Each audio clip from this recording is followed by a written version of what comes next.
Welcome to this installment of our Future Driven Forum. Please welcome our host, John Bozzella, the President and CEO of the Alliance for Automotive Innovation. Welcome to the Future Driven Forum. As motor vehicles become more sophisticated and digitized, they generate more data. That data is helping the auto industry build vehicles, systems, and networks that reduce emissions and resource consumption and increase road safety. And it is helping innovative companies develop and support new forms of personal transportation and mobility. Our industry recognized very early that some of the data that is used for these purposes should be protected. So we developed and adopted groundbreaking consumer privacy principles to protect the privacy of vehicle data. Today, we'll discuss that. And we'll also talk about where we should go from here. To moderate today's discussion, we have our own in-house expert, Hillary Kane. Hillary is Vice President for Technology, Innovation, and Mobility Policy at Auto Innovators.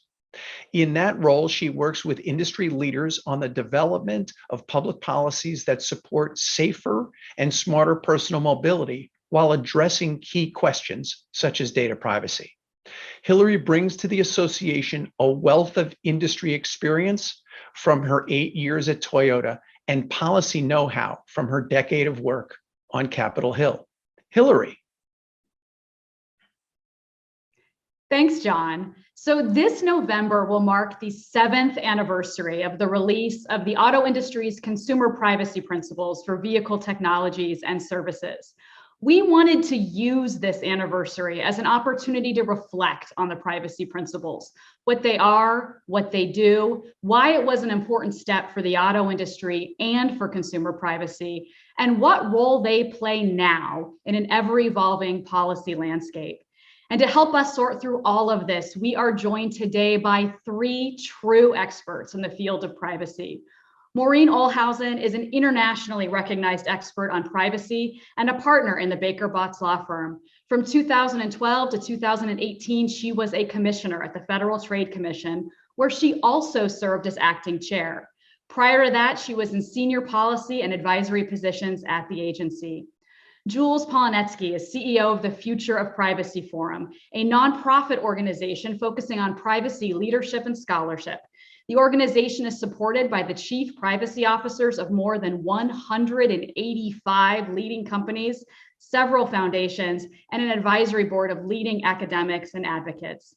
And finally, Tim Tobin is a partner at the Hogan Lovells law firm with 2 decades of experience in privacy, data security, and cybersecurity. He has advised many clients, including the auto industry, on the collection and protection of data. Maureen, Jules, Tim, thanks for joining us today. So let's dive right in. Tim, you and your team at Hogan Lovells played an important role in the development of the privacy principles back in 2014. You were literally in the room where it happened. So can you tell us a bit about that process? Why did the industry come together to develop these principles, and how was it that they were actually developed? Sure, Hillary, happy to address that. Really, I credit the industry for coming together back at that time. There was a widespread recognition that with the increasing computing power in vehicles, the amount of data that was being collected, that there was a real need to get ahead of the issue that was already, privacy was already a very prominent issue. And it was becoming increasingly apparent that many vehicles were becoming more like rolling mobile devices, like a mobile phone on wheels. And so the industry wanted to engender trust with with consumers, with regulators, policymakers. So it really kind of, I think, was very much at the forefront of that process in terms of developing these principles. It was a very interesting process that started really, I think, in 2013. And it was a series of meetings involving all of the auto manufacturers who make cars for the US market, we would meet every couple of weeks, and we would develop, concepts and processes, and really over the course of a number of months, really fine tune these principles and come to a place where we thought they were in a good shape with really firm, solid commitments. But then once we got to that point, they weren't done. We went out to a number of different stakeholders, including, for example, Jules, who's on the phone here at the Future of Privacy Forum. We went to Maureen when she was at the Federal Trade Commission, as well as with other commissioners and staffers. We went to NHTSA. We went to academics in the privacy field, including Alvaro Bedoya, who's now a commissioner, just recently appointed at the FTC. We went to the ACLU. We went to Capitol Hill, to members of Congress and their staff, to really brief them on these principles and to get feedback. And we took that feedback and actually improved them even further, resulting ultimately in the principles that you have now in effect. And Tim, what exactly are the principles? I mean, what is it that they actually do? So they really are a baseline set of commitments by each automaker that signed on to them. And every automaker who makes cars for the US market did sign on to them, with the exception of one, that being Tesla. But they are a baseline set of commitments, which are really more as a floor than a ceiling. Companies certainly can go beyond the principles. And they really leverage the well-recognized fair information practice principles, notice, choice, purpose limitation, data minimization, security, et cetera. Leverage those concepts to develop these commitments that are really tailored to the industry. And the one thing that we also did as an industry was to have the automakers sign on to them and commit to abide by them in a very public way. Sent those over to the chairman of the FTC, essentially putting them, making such a firm commitment that they were willing to back that if they weren't reaching those commitments, they were potentially at risk of engaging in an unfair, deceptive trade practice. So thanks for that. As Tim mentioned, Jules, the Future Privacy Forum was consulted while the principles were being developed. So what was your take on all of this? Did you think that this was an important and useful thing for the auto industry to do?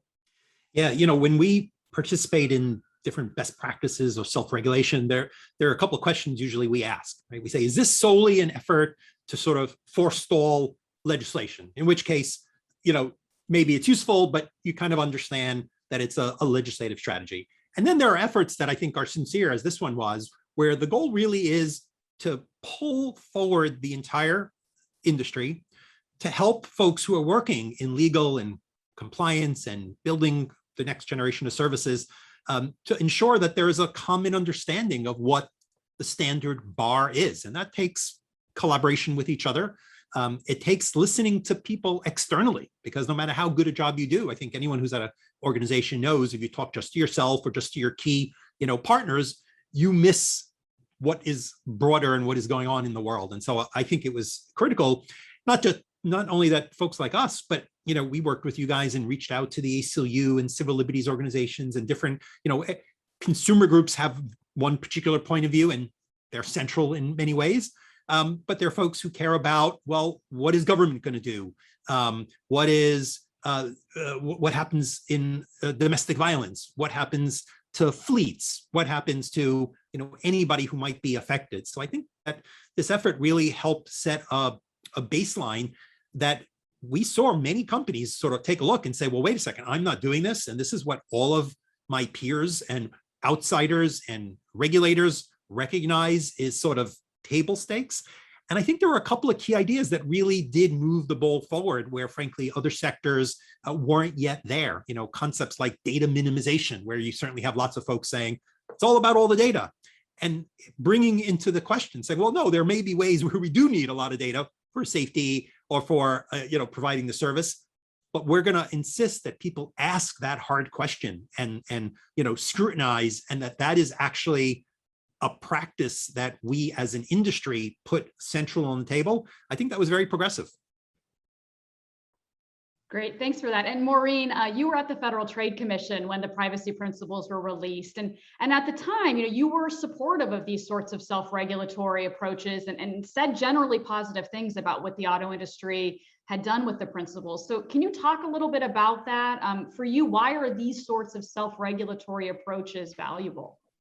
Thanks, Hillary. Yes, I'm delighted to talk about that because I think In some ways, there is a little bit of misunderstanding about the role of self-regulation. Self-regulation isn't necessarily meant to replace government enforcement. It is meant to expand it and supplement it. So I very much welcome these principles. I thought they were very forward-looking, and they put obligations on the companies who signed up to them that weren't currently the obligations in law. So Jules mentioned data minimization, right? There wasn't a requirement under the FTC Act for general data minimization. There still isn't. And so by adhering to these very forward-looking principles, companies bound themselves to follow those, because the way it works is through self-regulation is a company publicly pledges to adhere to a set of principles and then deviates from them, then that gives the FTC a hook, an opportunity to use its deceptive acts and practices authority to then challenge the company's behavior. So it actually allows the companies to pledge and then the FTC to enforce to a higher standard of behavior than what the current law allows. And so it's a self-regulation in this form can be a wonderful tool because it actually raises the bar and expands the effectiveness of a government agency who has limited tools and limited resources. And really, my view when I was at the FTC is we should always be focused on getting the best outcome for consumers.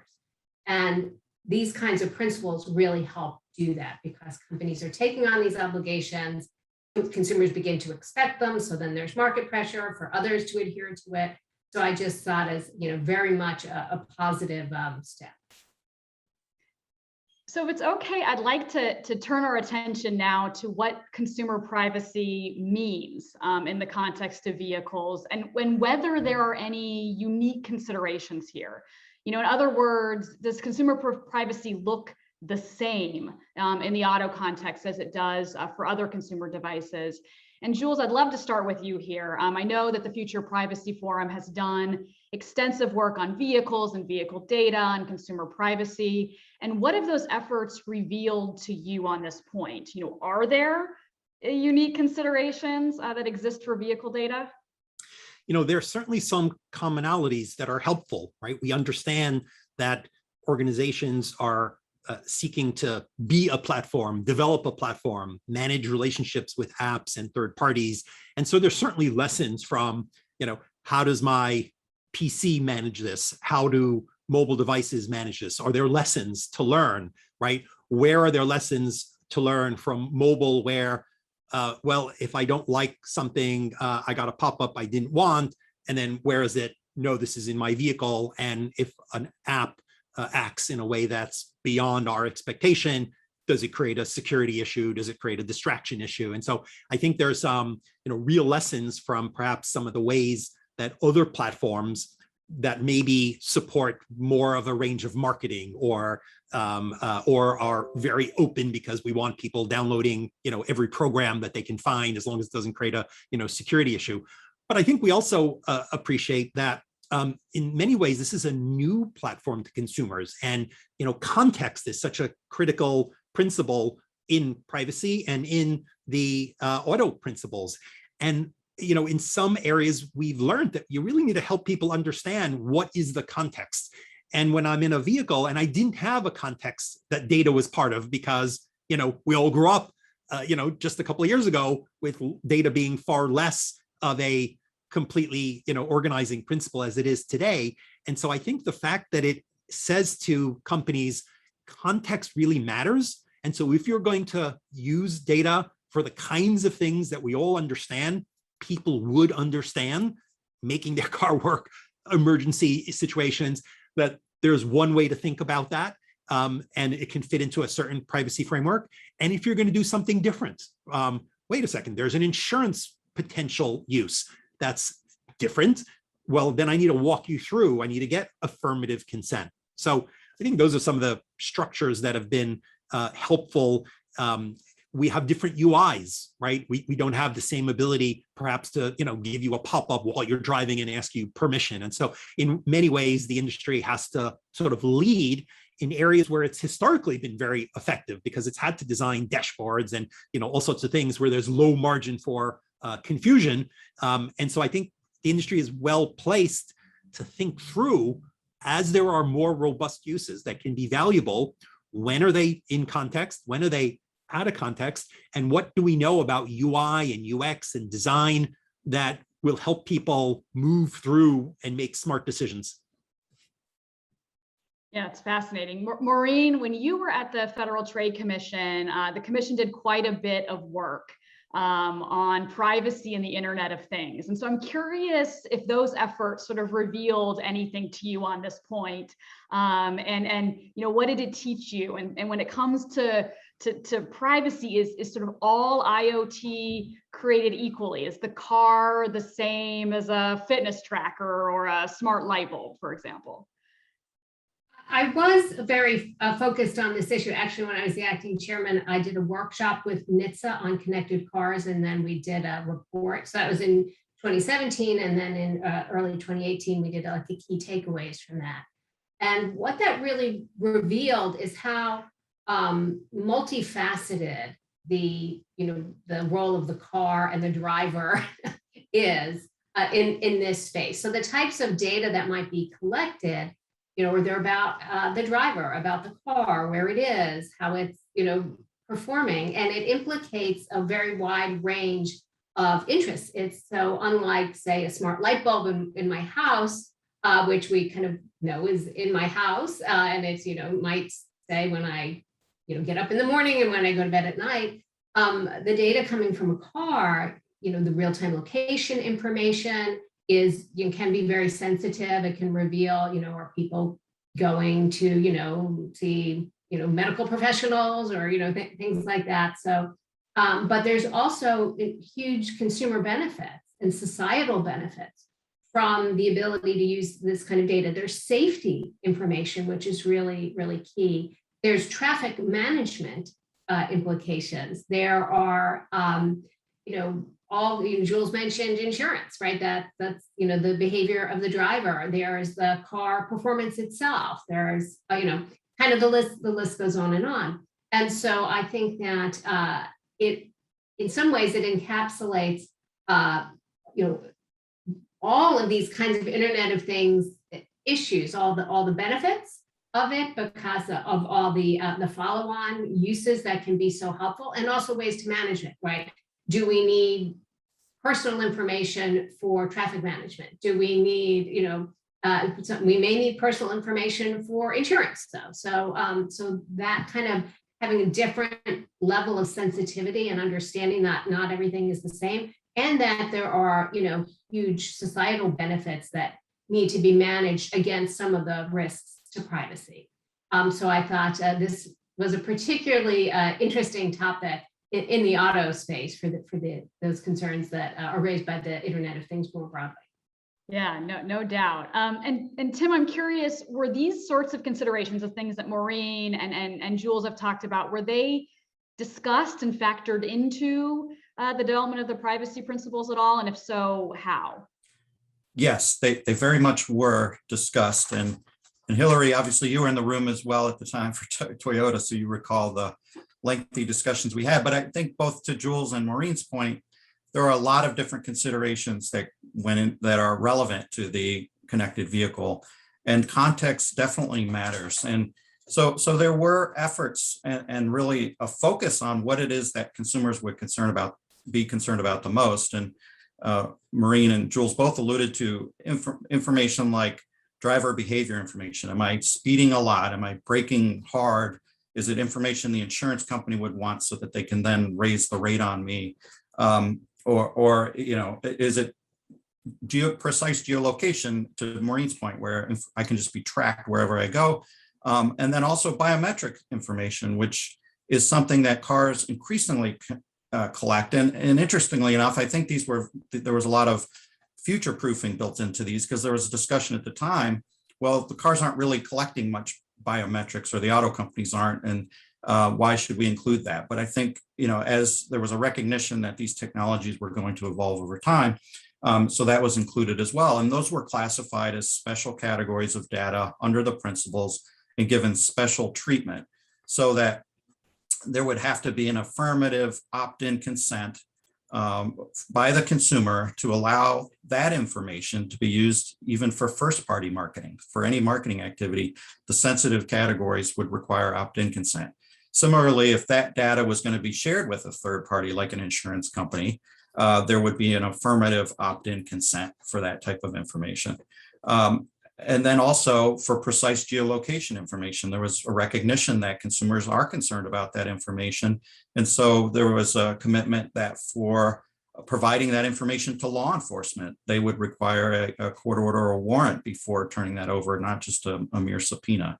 So those were examples of the types of things that went into the principles. And I would say they were very much focused on the particular unique considerations of the industry, of the vehicle, how they're used, the safety considerations, the ecosystem within which the automakers work. All of those were relevant, and they did result in specific tangible commitments that related to those specific factors.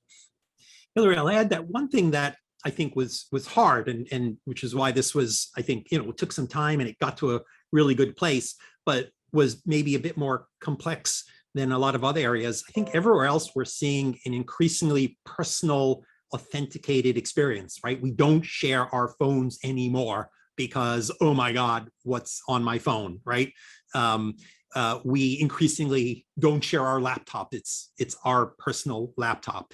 And then we step into our car and we do share cars, and we have passengers in cars, and we have people standing outside the car who, are perhaps captured by, backup cameras and other, right? And so I think dealing with that sort of complexity of, we want to give you all the controls that privacy wants, but we also recognize that sometimes, and we don't always know when, this is also going to be a shared experience. So when can you, right, provide some control, but understand that there's an owner and there's a fleet and that there's a passenger and there's a valet. And I think that's something that, is there for the industry to, really lead on, because it's going to be where we go with our phones as AR and VR, things that are really yet new to these other sectors start raising these exact same issues, right? Cameras on my glasses and cameras, in a broader range of places.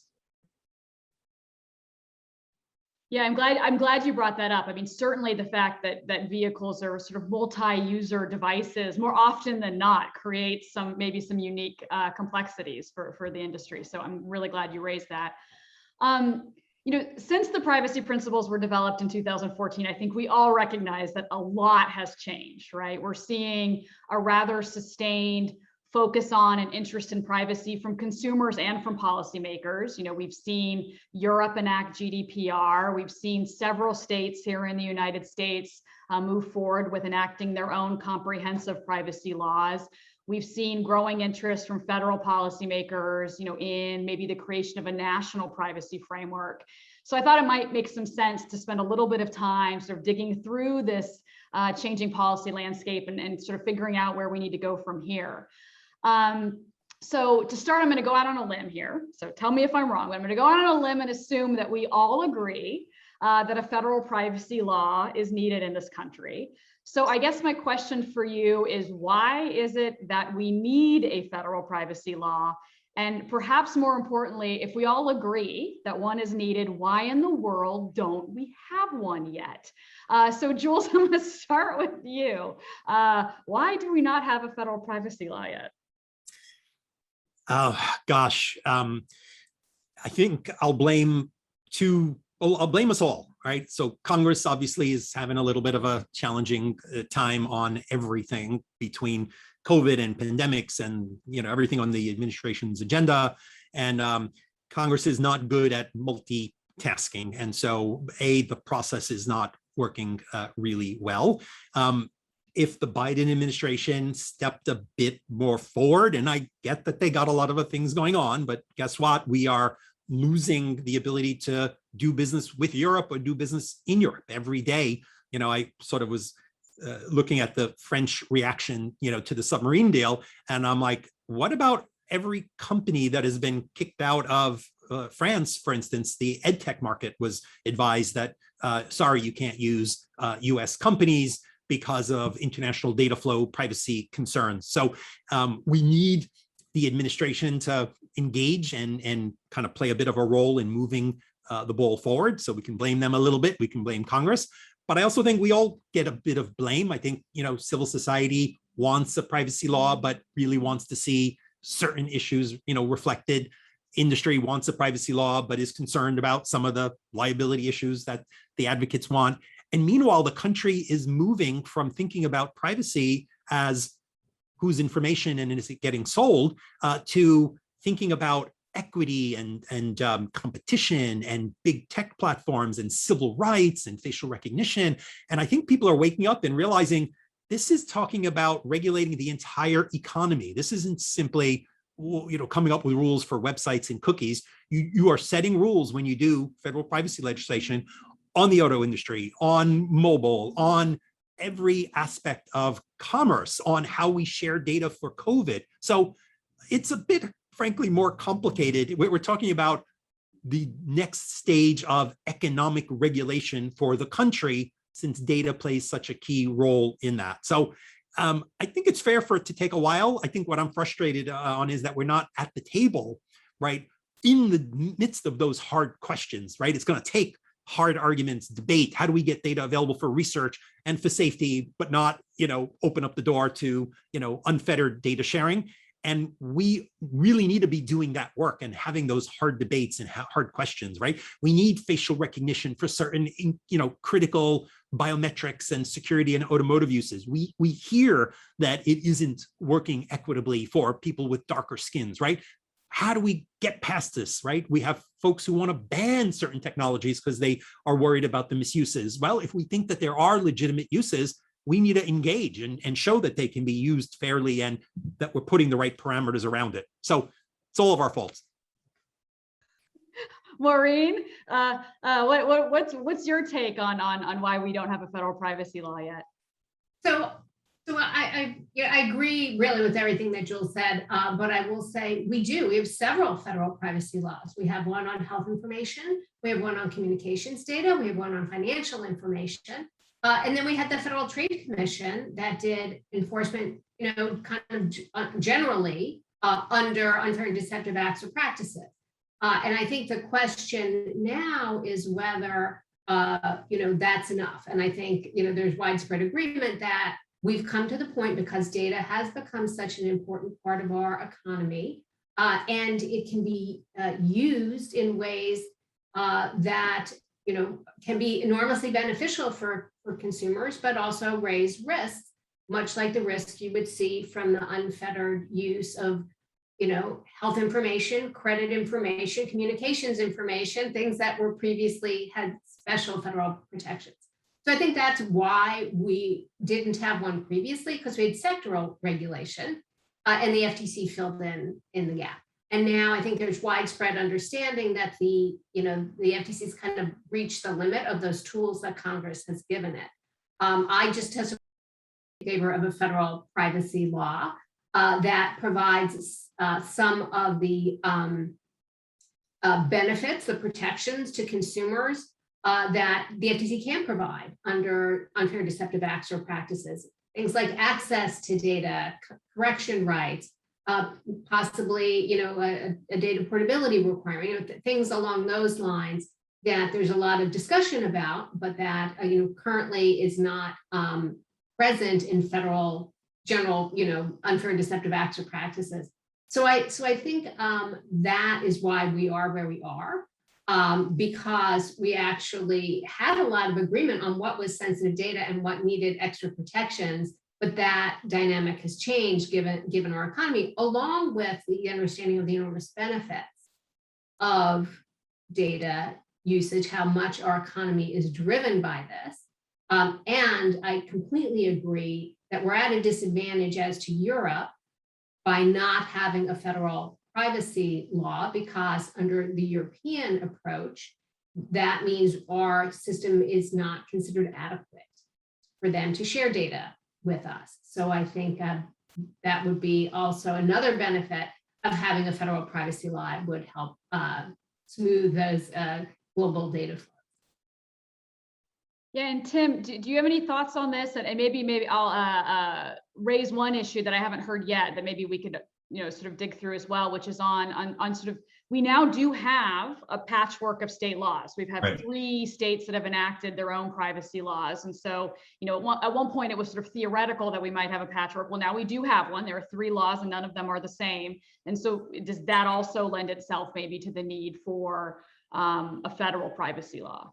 Yeah, absolutely. And that was going to be my additive point to Maureen and Jules, which is, I think from my perspective, where I counsel companies who are struggling to comply with these different regimes, whether it's sectoral or the state level, that's the most compelling reason to have a federal law, is these patchwork of state laws, which are creating these conflicting requirements, and in many cases effectively creating national requirements for companies that are doing business, in those particular states. And what I have seen is that, some of these laws lack certain nuances. We talked earlier about context being important for a particular industry. And I think when you have these broad-based state laws and multiple of them creating a whole host of different obligations, it becomes quite challenging for an industry that operates in a particular way and has particular considerations to comply with. And so I do think that the most, in my view, the most compelling reason, and I'm not detracting from all the other reasons that were stated, but in my view, the most compelling reason is to get a federal law that would preempt these conflicting and multiple variations of state laws, so that businesses can understand the framework that they're operating under, and can abide by a common set of standards. Can I add to that? Tim, I completely agree about the business, the challenges for business, for regulatory complexity, particularly for small business, but also for consumers, and why for the car it's just really brings this point home. I'm right now in my home in Virginia. I'm going to get in my car and drive into my office in DC, and tomorrow I'm driving to Maryland, right? So, I'm crossing state lines, I'm going to different places. Should the protection of my data in my car change based on the fact that I cross over the 14th Street Bridge into DC or go into Maryland? It really, I think, makes sense for us to have a consistent national standard, not just for business reasons, which are very, valid, but also for consumers, protection, consistent standard protection for their interests as well. Yeah, and that's a really valid point. And Maureen, I want to stay with you because I want to go back to the privacy principles and sort of these self-regulatory approaches. And let's say at some point we are successful in enacting a federal privacy law. What would that mean for these sort of self-regulatory approaches? In your opinion, would there still be a role for them with the federal privacy law? I think there definitely would be a role. That you probably would have to update them, because I think a lot of the principles were very forward-looking, and we will see that in some of the things that you had in those self-regulatory principles adopted into a federal law in a very similar way. But I think there's always a role for self-regulation in such an important area for business, for consumers. And so there may be, additional protections or additional, things that, for example, federal law is always going to be constrained by the First Amendment, right? Always constrained by the First Amendment. Maybe there are, additional, protections that the auto industry would like to provide to consumers and would need to provide that through self-regulation. So we see that a lot in advertising areas where, you couldn't, the government couldn't necessarily say you couldn't advertise in certain ways and certain things if they're a legal product, but a self-regulatory organization can say, well, we're going to agree that we're not going to do that. So anyway, I think self-regulation could be beneficial because, again, no matter what the law is, the enforcement agencies are always going to be juggling, right? How, priorities and resources and things like that. So the fact that self-regulation can help expand those resources, essentially, I think is really, there'll be a continued role. Yeah, and I'll just add to that, I don't think that sectoral approach is necessarily a deficient one where you have different, different sets of regulations that apply to a particular industry. Again, circling back to, because different industries have a lot of different considerations. So I would hope that any federal legislation leaves the door open for some industry, again, I would think it would have to set some sort of baseline set of standards, but that there be some room to do certain things a certain way in one industry versus another where it makes sense for that to happen. And take an example like context or reasonable expectations of the consumer, right? You put that on the table, it's part of key legislative ideas. And you know that in a big diverse sector, there are folks who are going to try to squeeze some very wide ranging things into that. And there's huge value in a sector saying, well, in our sector, here's what we mean. Here's what consensus is. You think you need that for security? That's kind of, pretty far, afield. Most of us think that the right balance is here. So it's almost the kind of expert rulemaking that, if you do well, provides the kind of informed parameters. There are huge debates and questions and nuance. And as somebody who works with a lot of, senior legal and senior chief privacy folks, every day they've got this vast number of questions. And they want to know, they think they have a good idea of what's the right thing. And it's super valuable when they can say, here's where there's been a consensus, created in a public way that's not competitive, that we can use to make sure there are guardrails or interpretations that, really are informed by the best thinking. Yeah, thank you for that. And Tim, I want to go back to you on one thing, because that you already indicated some things, one thing at least, but I want to give you a chance to highlight anything else that came out of the auto industry's work on the privacy principles that you think is relevant or instructive for policymakers who are working on these comprehensive bills, besides sort of this idea of accommodating some level of flexibility on a sector by sector basis. But anything else that came out of that work that you think is instructive? Well, one thing, just kind of sticking with this conversation, is the principles purposefully did not include a affirmative opt-in at collection of sensitive personal information, because of all of the different reasons that are specific to the industry around safety concerns. You need to be collecting geolocation for various safety features and other, emergencies, things like that. So there was a decision not to require affirmative consent at collection, but very much a use-based restriction when it came to sharing that data with third parties or using it for that first party marketing. So I think that there's, in my view, that's instructive. As we see different state laws take different approaches, Virginia's law would require affirmative consent before collecting geolocation, for example. And I'm just not sure that is I think there needs to be a recognition in whatever legal framework that develops at the federal level that there are unique circumstances, and I think they could learn from some of those examples that are in the principles, like the one about maybe not requiring notice at collection of sensitive data, but having appropriate use restrictions in place thereafter. Thanks for that. So Jules, for purposes, we're going to wrap up here in a few minutes, but I want to, for purposes of this next question, I'm going to make you the ruler of the world. And I'm going to ask you, where do we go from here? How do we take these self-regulatory approaches, what's happening at the state level, what's happening or maybe not happening at the federal level, and put this all together into some sort of a construct that best empowers and protects consumers when it comes to their privacy? So go. How do we do this?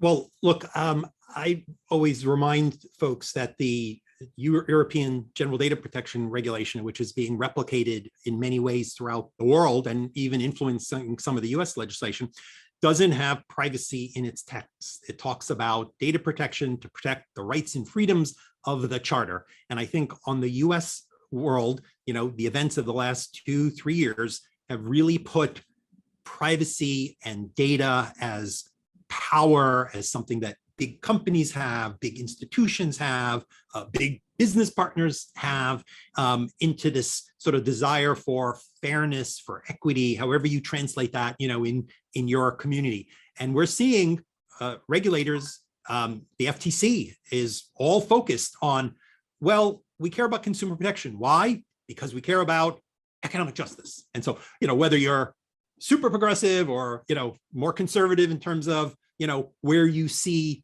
the desire to change the world, the voices that are coming to the table are coming to the questions of data with a much broader prism than they were a couple of years ago. They're thinking far more than consumers, right? We understand that, ride sharing, the cheapest ride may not be the one that provides a living wage, right, for the driver. The fastest delivery to my house may not pay the worker, in the maximum way. There's much more of a whole society, interest. And again, this is not super new to folks coming in the automotive world, right? You've had to worry about safety of bystanders. You've had to worry about, fuel efficiency, right? We're even looking at computing and saying, oh, what about carbon, right? And so I think coming to the table with this understanding that there are folks who are going to be saying, this is privacy as a civil right, who are going to be really interested in things like algorithms, and are algorithms being used fairly, and when do you get transparency, and how can we be sure that these things are questioned? So my argument to folks is, privacy is about far more than privacy. It's, in today's society, about not just the entire economy, it's about our relationship to society and each other. And that's hard. And let's bring all that in, because this is what the rest of the world is going to be looking and bringing to the table when they consider the decisions we make about mobility and cars and data. So Maureen, what do you make of that? And in particular with you, at least, I'm very interested in sort of what you think the Federal Trade Commission's role is or isn't in some of those sort of broader policy implications that Jules just hit on. I completely agree that there are a lot of these concerns that are being raised. And I think the question is, who is the right entity to make those decisions? And I think that's typically the thing we look to Congress, the legislature, to do, to balance all those various interests. The privacy through the FTC can't on its own kind of take on the role of, every regulatory or rights protection that we would like to see as a society. So that's why I really think it's key for Congress to issue a federal privacy law here, because look, the FTC is, it's got its structure, it's got its core statute, unfair and deceptive acts or practices. In the consumer protection space, it's got some other specific authority from Congress, Fair Credit Reporting Act, Children's Online Privacy Protection Act, in the privacy space. So I do think that, there are important decisions that need to be made, but the way I encourage those to be made is really through congressional action. And of course, as we already mentioned, you can provide additional protections, additional standards, adhere to, higher standards or, industry-specific standards through self-regulation that can be a complement to where Congress may draw the lines. But I think it's going to be very difficult to rely simply on the FTC to make all these, but are essentially political decisions, right? And that's what a legislature. So Tim, you get the last word. What do you make of all of this? Yeah, there's a lot there. I agree. There's a lot of different considerations that are now coming into play. I do think that, to the point about why there's not a federal legislation now, all of these considerations are very hard to take into account and to put into the swirl of a policy that takes all these various things that Jules was talking about into consideration and come out with an appropriate law. I mean, I would like to see legislators go back to kind of first principles in privacy, which is maybe we could return to, let's just focus on what is the harm to consumers and what are we trying to protect in terms of tangible harm. And that can include, embarrassing facts about people, about their health and sex life and things like that. But, I think it becomes harder when you start to account for a lot of other different considerations. And I would favor kind of a harms-based approach where it's a little less focused on some of the more ephemeral rights and freedoms in a sort of a broad sense as to how do you even interpret what that means. Well, this has been a fantastic conversation, and I want to thank each of you, Maureen, Tim, and Jules, for being here with us today for this discussion. I mean, your experience, your expertise, your insight on these issues is truly invaluable. And so I know we all look forward to continuing the conversation with you all. Thanks, Hillary. Thank you very much. Be with you. And for everyone who tuned in today, thank you. We hope you will consider joining us for our upcoming Transforming Mobility Summit on November 3rd and 4th. Autos 2050 invites you to join us for Transforming Mobility, the Auto Innovator Summit.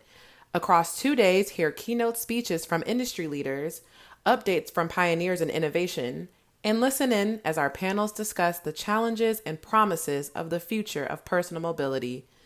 Visit Autos2050.com to register now. Innovation in personal mobility advances freedom and empowers people. The automotive industry has always been the core innovator of individual mobility. There's never been a more exciting time to be part of the transformative forces driving our industry. The possibilities for human transportation and our environment are imminent and real. The technological promise of a cleaner, safer future is in our grasp. Innovations that are transforming personal mobility in ways that most people are only beginning to imagine are happening and accelerating every day, both inside and outside our industry. The promise of future mobility isn't owned or driven by any one sector or company.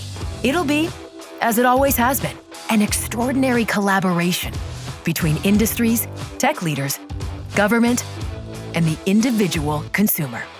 Our challenge is to ensure we keep moving forward together as swiftly as we can, as each innovation combines with others to remake personal mobility. Our job is to tell the story of how this innovation is happening, faster than most realize, and to ensure we are collaborating across our society to grasp the possibilities and pave the way for our automotive future. Visit Autos2050.com to learn more.